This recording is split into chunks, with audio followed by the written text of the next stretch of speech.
अर्थ यानी पृथ्वी। हमें पता है कि पूरे ब्रह्मांड में जीवन सिर्फ यहीं पर मौजूद है। ऐसा क्या है जो हमारे इस प्लेनेट को इतना खास बनाता है? बहुत से सवाल और जवाब भी छुपे हैं धरती के इस गुजरे हुए वक्त में। ये सब जानने के लिए हमें टाइम में थोड़ा सा पीछे जाना पड़ेगा। इस सफ़र की शुरुआत आज से लगभग 5 अरब साल पहले हुई थी। हमारा सौरमंडल और एक नया जन्मा तारा था। इसके चारों ओर धूल और चट्टानें नजर आ रही थी।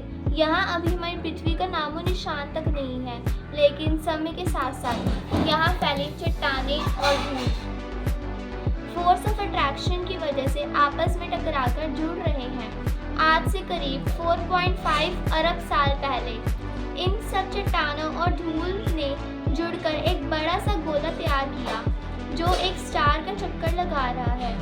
अभी इसे हम अपनी पृथ्वी नहीं कह सकते। इसकी सतह पिघले हुए लावा से बनी है। अभी हमारी धरती का तापमान 1200 डिग्री सेल्सियस तक है। इस समय पृथ्वी किसी लावे के समुद्र से कम नहीं है। अभी यहाँ कोई सतह भी नहीं है। अभी हमारी धरती पर लगातार एस्टेरॉइड्स की बरसात हो रही है। इसके बाद बहुत सारी चट्टानें मिलकर एक विशाल से गोले का रूप ले लेती है। हमारी पृथ्वी की तरह ही यहाँ पर एक और प्लैनेट मौजूद है जिसका नाम है थिया, जो तेजी से सीधा पृथ्वी की तरफ बढ़ रहा है। मतलब इस प्लैनेट की रफ्तार एक बंदूक की गोली से भी बहुत तेज है। फिर ये पृथ्वी से टकरा जाता है और काफ़ी ज़्यादा लावा स्पेस में बिखर जाता है। यह लावा मिलकर चांद का रूप ले लेता है जो पृथ्वी से 22 किलोमीटर की दूरी पर है। समय के साथ साथ यह पृथ्वी से दूर होता जाता है। आज से करीब 3.9 अरब साल पहले हमारी पृथ्वी का तापमान थोड़ा कम हुआ और इस पर एक ठोस सतह का भी निर्माण हुआ। प्रतिदिन हजारों की संख्या में एस्टेरॉइड्स पृथ्वी पर बरसते थे, पर यह एस्टेरॉइड्स अपने साथ बहुत ही मूल्यवान चीज़ लेकर आए। ये अपने अंदर पानी के छोटे छोटे क्रिस्टल साथ में लेकर आए थे, जिससे हमारी धरती पर समुद्रों का निर्माण हुआ। आज जो हमारे समुद्रों का पानी है उनकी एक एक बूंद अरबों साल पुरानी है।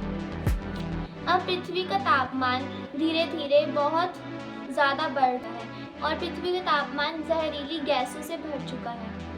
अब हर वक्त पृथ्वी पर तेज़ हवाएं और तूफान चलते ही रहते हैं। हमारी पृथ्वी बहुत तेज़ घूमती है। इन तूफानों का सबसे बड़ा कारण है चांद का हमारी पृथ्वी के बहुत ज़्यादा पास होना।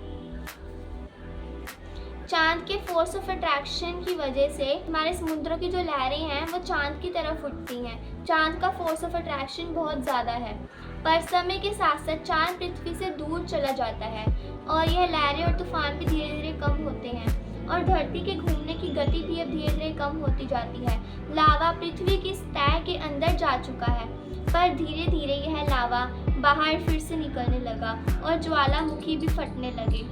अब यही जो लावा ठंडा हो रहा है पानी की वजह से, ये धीरे धीरे सतह पर छोटे छोटे आइलैंड्स का रूप ले रहे हैं, जो आइलैंड्स बाद में मिलकर एक बड़ा सा कॉन्टिनेंट क्रिएट करेंगे। पर अभी भी कुछ शांत नहीं हुआ है। बहुत सारे एस्टेरॉइड्स अभी भी धरती पर गिरी जा रही हैं और यह अपने साथ अब सिर्फ पानी ही नहीं बल्कि बहुत सी अनमोल चीज़ें भी अपने साथ लेकर आ रही हैं, जिसका पृथ्वी के जीवन में बहुत बड़ा योगदान है। ये अपने साथ minerals, carbon dioxide, amino acid, protein आदि गैसें अपने साथ समुद्रों में लेकर आ रही हैं। अब धरती पर सबसे पहले जन्म लेने वाला जीव भी आ चुका है जिसका नाम है यूनिसेलुलर ऑर्गेनिज्म। अब ये यूनिसेलुलर ऑर्गेनिज्म बैक्टीरिया के रूप में समुद्रों में बहुत ही तेज़ गति में बढ़ने लगे हैं और अब पूरा समुद्र इन्हीं बैक्टीरिया से भर चुका है। बैक्टीरिया इतने ज़्यादा बढ़ चुके हैं कि ये आपस में जुड़ने लगे हैं और आपस में जुड़कर ये पत्थरों के टीलों जैसे बन गए हैं, जिन्हें कहा जाता है स्ट्रोमेटोलाइट्स। इन्होंने सूर्य की रोशनी से अपना भोजन बनाना सीख लिया है। ये फोटोसिंथेसिस की प्रक्रिया को ही इस्तेमाल करते हैं। ये कार्बन, मिनरल्स आदि गैसों को मिलाकर ग्लूकोज बनाते हैं और बदले में ऑक्सीजन गैस को छोड़ते हैं। और जिस ऑक्सीजन से आज हम सांस लेते हैं, ये ऑक्सीजन भी इन्हीं के द्वारा बनाई गई है।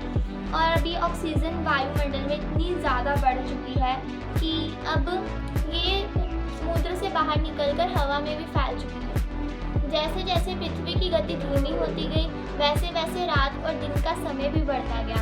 अब रात और दिन 16 घंटों के हो चुके हैं। अब पृथ्वी के भीतर का क्रस्ट टूटने लगा है और अब टेक्टोनिक प्लेट्स में भी हलचल होनी शुरू हो गई है। अब इन सभी प्लेट्स ने मिलकर एक कॉन्टिनेंट को जन्म दिया है, जिसका नाम था रोडीना।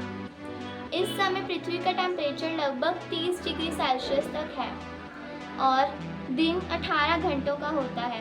75 करोड़ साल पहले धरती के क्रस्ट में एक बार फिर से हलचल हुई और अब हमारा सुपर कॉन्टिनेंट 2 भागों में बंट गया, जिससे धरती का लावा फिर से बाहर आ गया और धरती पर कार्बन डाइऑक्साइड की मात्रा बहुत ज़्यादा बढ़ गई। अब पूरा वायुमंडल कार्बन डाइऑक्साइड के घने बादलों से घिर गया था। अब ये बादल वर्षा के रूप में धरती पर गिरने लगे थे और इसी रेन को हम कहते हैं एसिड रेन। अब इन एसिड रेन की बूंदों की वजह से ये एसिड रेन की बूंदें अब धरती पर गिरती हैं और जो चट्टानों के ऊपर जम जाती हैं और इसी कारण अब कार्बन डाइऑक्साइड की मात्रा में बहुत भारी कमी हुई है, जिसकी वजह से तापमान भी लगातार गिरने लगा है। अब तापमान अचानक से -60 डिग्री सेल्सियस तक पहुंच चुका है और अब इस टाइम को हम आइस एज के नाम से भी जानते हैं। यह पृथ्वी का सबसे ठंडा और लंबा आइस एज था, जो आज से लगभग 65 करोड़ साल पहले आया था। ये आइस एज लगभग 1.5 करोड़ साल तक चला। इसे हम स्नोबॉल अर्थ के नाम से भी पुकारते हैं, लेकिन यह भी हमेशा के लिए नहीं रहने वाला था। अब ज्वालामुखी फिर से विस्फोट होने लगे थे, जिस कारण कार्बन डाइऑक्साइड की मात्रा फिर से बढ़ने लगी थी और धरती का तापमान फिर से बढ़ने लगा। इस 1.5 करोड़ साल तक के आइस एज का भी खात्मा हो चुका था। धरती फिर से सामान्य रूप में आने लगी थी। अब धरती का एक दिन 22 घंटे का हो चुका था। अब उन बैक्टीरिया का क्या हुआ जो हमने आइस एज से पहले देखे थे? ये अब oxygen, carbon dioxide, nitrogen, minerals आदि सभी सुविधाओं के कारण अलग अलग आकार में बढ़ चुके हैं और अब समुद्रों में कई पेड़ पौधे और कई ऐसे छोटे छोटे जीव थे जो देखने में किसी कीड़े की तरह लगते हैं। यहाँ पर हम छोटे से बैक्टीरिया से लेकर बड़े से बड़े विशालकाय जीव को भी देख सकते हैं। इन जीवों का नाम है पिकाइया। ये पहले ऐसे जीव हैं जिनमें रीढ़ की हड्डी मौजूद होती है। ये सिर्फ 5 सेंटीमीटर लंबे होते हैं। इन फ्यूचर करोड़ों ऐसे विकास क्रम के बाद ऐसे कई जीव विकसित होंगे जिनमें रीढ़ की हड्डी होगी और रीढ़ की हड्डी का प्रमुख योगदान होगा और उनमें से एक हम इंसान भी होंगे। अब तापमान 30 डिग्री सेल्सियस है। अब धरती के वायुमंडल में एक नई परत का निर्माण हो चुका है, जिसे हम कहते हैं ओजोन लेयर, जो अल्ट्रावायलेट रेज को पृथ्वी पर नहीं पड़ने देगी। अगले 12 करोड़ सालों में ओजोन की ये लेयर मोटी होती जाती है, जिसके कारण अब जमीन पर भी पौधे जन्म लेते हैं। आज से करीब 37 करोड़ साल पहले समुद्र में रहने वाली ये मछली टिकटैलिक ने पहली बार समुद्र से बाहर आने का निर्णय लिया, जिसने जमीन पर रेंगने के लिए पंखों को पैरों की तरह इस्तेमाल किया, जिससे इसके अंग धीरे धीरे करके विकसित होने लगे थे। अब ये जीव, जिन्हें टेट्रोपोड्स भी कहा जाता है, अब जमीन और पानी दोनों पर रह सकते हैं।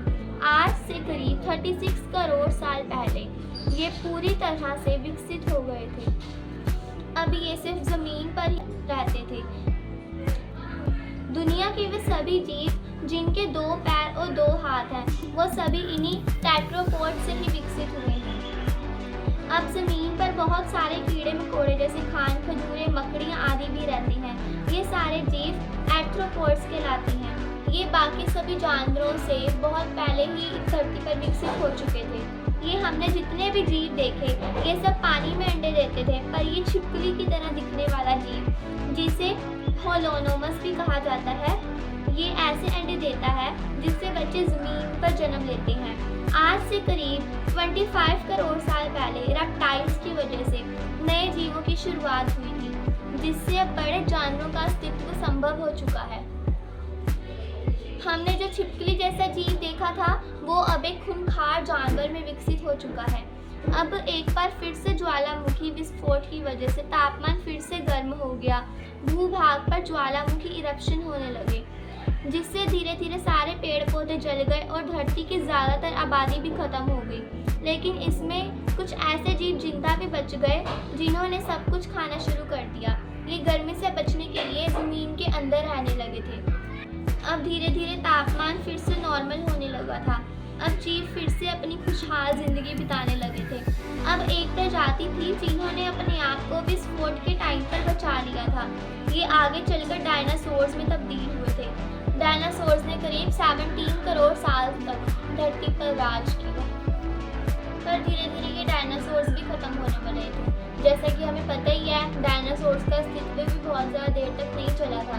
पर इन डायनासोर्स के साथ ऐसा क्या हुआ था, आगे की पूरी कहानी जानने के लिए देखें पार्ट 2, जिसमें डायनासोर्स का खात्मा और इंसानों के जन्म से लेकर सब कुछ बताया गया है। आपको अगर ये वीडियो अच्छी लगी हो तो आप मेरे चैनल को सब्सक्राइब, वीडियो को लाइक ज़रूर करें। और अगर आपको ऐसे की और इंटरेस्टिंग बातें जानने का शौक है तो मुझे कमेंट्स में न्यू टॉपिक्स भी दें। तब तक के लिए take care and bye bye.